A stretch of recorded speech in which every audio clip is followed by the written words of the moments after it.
सत्य परिस्थितीचा सविस्तर आढावा।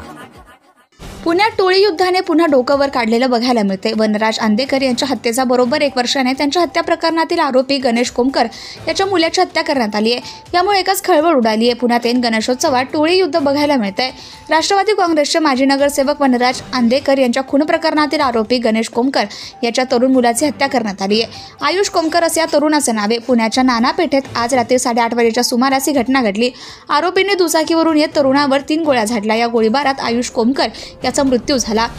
या घटनेमुळे परिसरात भीतीचं वातावरण आहे। विशेष म्हणजे बरोबर 1 वर्षापूर्वी वनराज आंदेकर यांचा खून करण्यात आला होता। त्यानंतर आता त्यांच्या हत्येतील आरोपीच्या मुलाची हत्या करण्यात आली आहे। विशेष म्हणजे आंदेकर आणि कोमकर कुटुंबांमध्ये एकेकाळी चांगले संबंध होते, पण या कुटुंबात संपत्तीच्या कारणास्तव वाद झाला आणि त्याने रक्तरंजित असं रूप धारण केलं। गणेश विसर्जनाच्या पूर्वसंध्येला शहरात पुन्हा एकदा टोळी युद्धाचा भडका उडाला। माजी नगरसेवक वनराज आंदेकर खून प्रकरणातील आरोपी गणेश कोमकरचा मुलगा आयुष कोमकर याचा शुक्रवारी सायंकाळी 7:30च्या सुमारास नाना पेठेतील इमारतीच्या पार्किंगमध्ये पिस्तुलातून गोळ्या झाडून खून करण्यात आला। आयुष गणेश कोमकर वय 19 असे गोळीबारात मृत्युमुखी पडलेला तरुण असे नावे।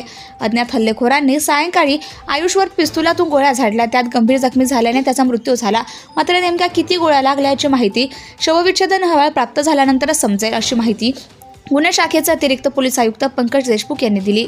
महाराष्ट्र टुडे मराठीसाठी ब्युरो रिपोर्ट, पुणे। लगभग पौने 8 के आसपास नानापेट के इस एरिया में जहाँ पर ये जो डिसीज्ड लड़का है आयुष गणेश कोमकर, इसका घर है। घर के नीचे बेसमेंट है और बेसमेंट में ये घटना घटी है, जिसमें 2 अज्ञात एसेलेंट्स ने आके उस पर फायरिंग किया है। फायरिंग के बाद उसे ससून हॉस्पिटल ले जाना पड़ा है। उसके बाद में वहाँ पर उसको डॉक्टर ने उसको डेड डिक्लेयर किया है। जो 2 अननोन एक्यूज्ड है, जो एसेलेंट है, उनके बारे में कुछ इन्फॉर्मेशन हमको प्राप्त हुई है, मिली है। उसको लेकर हम लोग आगे इन्वेस्टिगेशन कर रहे हैं।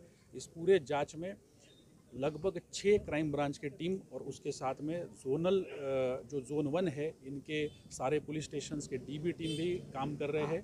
और जल्द ही इसका पूरा सुलझा हुआ रूप देख के इसमें जो जिम्मेदार है वो हर किसी को कानून के स्ट्रिक्टेस्ट पॉसिबल वे से हम लोग उनको ट्रीट करेंगे, इतना मैं कह सकता हूँ। Subscribe now and press the bell icon. Never miss an update.